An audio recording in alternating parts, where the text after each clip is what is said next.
everyone, it's Brennan. Welcome to my channel and welcome to another video. Today we're going over some 2020 book statistics.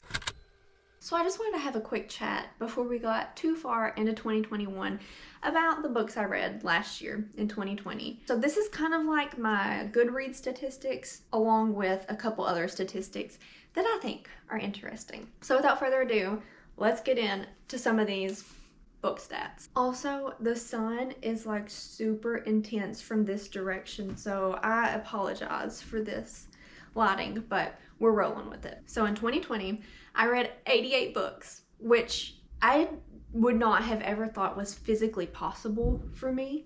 In 2019, I read 40 books, and I thought that was amazing. I've always been a slow reader, and I didn't really get into books so intensely until last year. And in 2020, I set my goal to 52 books, like the Goodreads 52 book challenge, and thought that was going to be just like pushing myself super difficult. But as the year was going on and I just like really put my energy into reading, I made it to these 88 books. So that averaged out for me to be 7 1/3 books a month. And going off those months, I read 8 books in January, 9 books in February, 9 books in March, 9 books in April, 5 books in May, 6 books in June, 3 books in July, 9 books in August, 7 in September, 8 in October, that's appealing, 7 in November, and 8 in December. So July was by far my worst reading month with 3 books.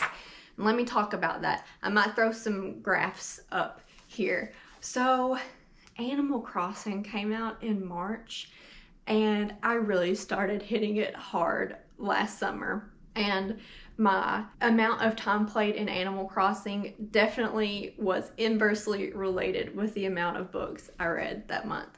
So that's why that happened. I was not doing anything particularly interesting over the summer, just playing a lot of Animal Crossing. So those 88 books for 2020 totaled out to be 34,039 pages, which is up from in 2019 I read 17,141 pages. The shortest book I read was Themes and Variations by David Sedaris. It was 18 pages. And the longest book I read was Voyager, which I read at the very beginning of 2020 by Diana Gabaldon. It's the 3rd book in her Outlander series. And interestingly, it's the last Outlander book that I've read. So it's been like exactly a year since I've read an Outlander book. They're good. They are just such a dedication to get into being 1,000+ pages. The average length of book that I read was 386 pages. And that was down from in 2019. My average length was 428 pages. Hi. Hello. The average rating I gave books in 2020 was a 4.3, which is awesome. In 2019, my average rating was a 4.5. But I'm also trying to be more... It's not that I want to give books lower ratings. I just know that some of the 5 stars I give are not life-changing books, but it's hard for me to rate books, honestly. So I feel like I'm just going to constantly probably stay around a 4-star rating for most things that I read. The most popular book I read was Jane Eyre by Charlotte Bronte, which makes sense because it's a classic and has been out in the literary world for hundreds of years. When is it written? Like the 1840s? I'm gonna throw that out there and then we'll see if I was right or not. The least popular book I read was Sacred Cow by Diana Rodgers and Rob Wolf. And I will link any videos where I talk about any of these books I'm going to mention below. My personal favorite book that I read in 2020 was Be Not Far From Me by Mindy McGinnis.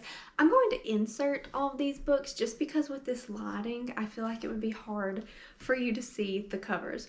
So my least favorite book was definitely 100% Heartbreak Warfare by Kate Stewart and Heather Ogden, I think is her last name. I always can see it but can never say it. I talked about this in my most disappointing books of 2020 video, but I've just never read a book that I so disliked. I should honestly probably go back and give this 1 star.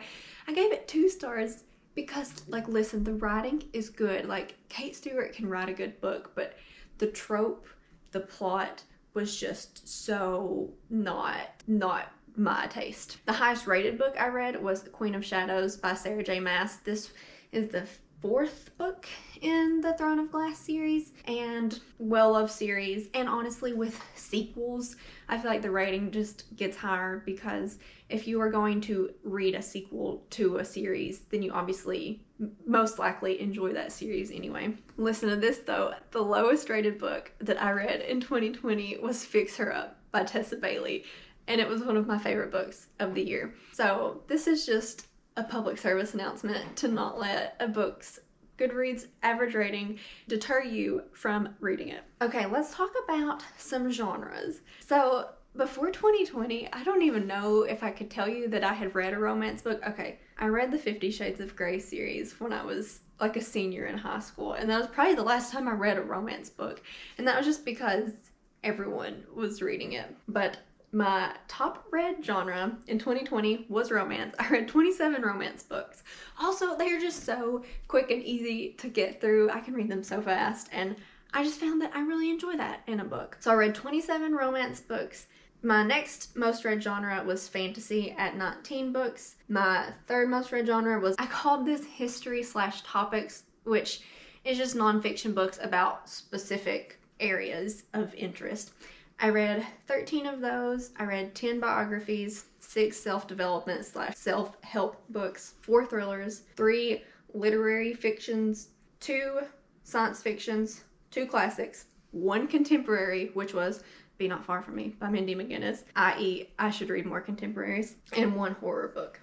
And when I get into the medium through which I read my books, I read 24 physical books, 31 Kindle books, and 33 audiobooks.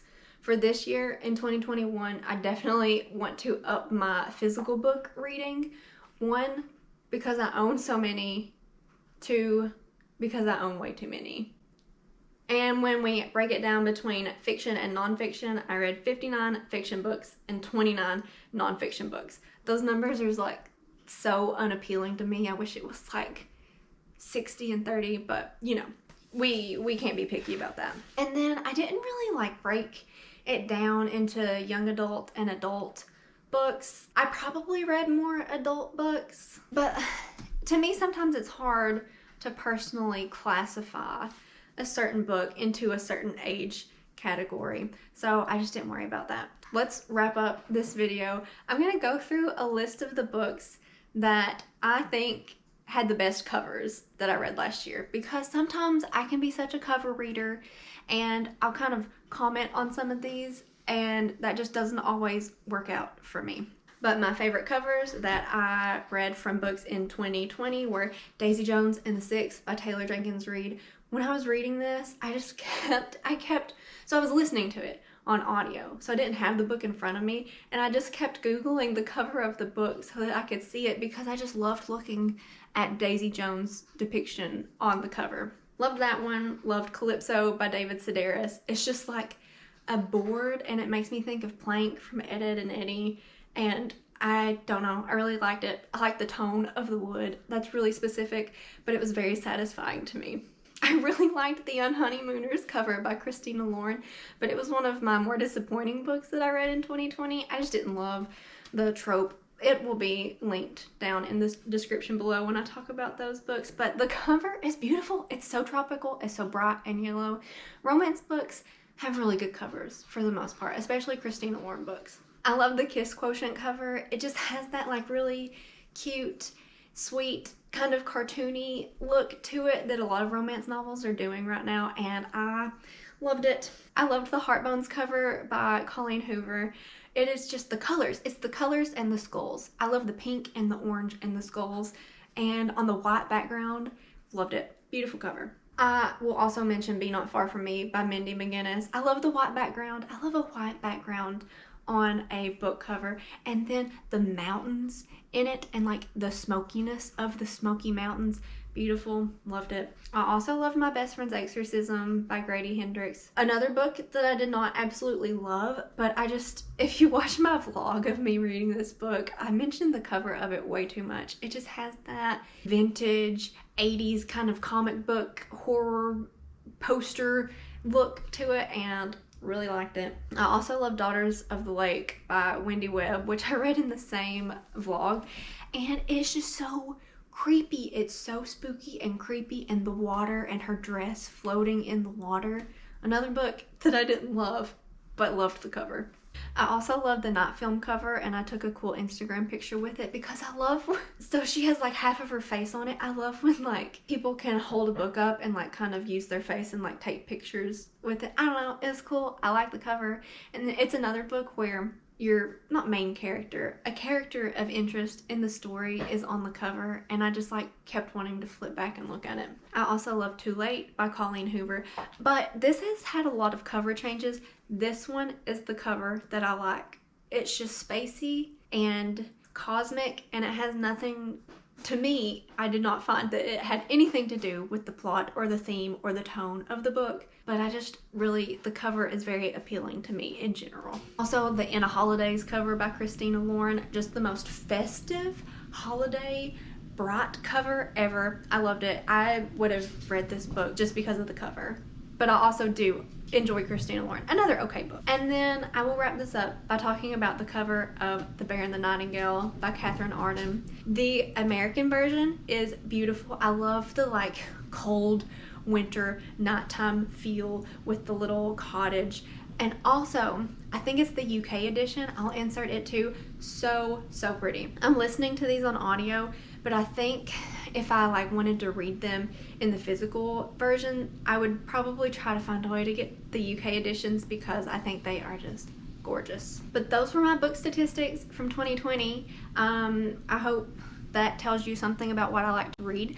I really like romance, and I really like fantasy, and I read a pretty healthy dose of nonfiction also. I feel like those are kind of my areas of interest for the most part, but I am really interested in picking up more contemporaries this year. We'll see what I get to, what I read. And thank you all for watching. Let me know how many books you read in 2019, but also it's just a number, like don't get stressed out about it. Give this video a thumbs up if you enjoyed it, subscribe if you haven't already, and I will see you in my next one.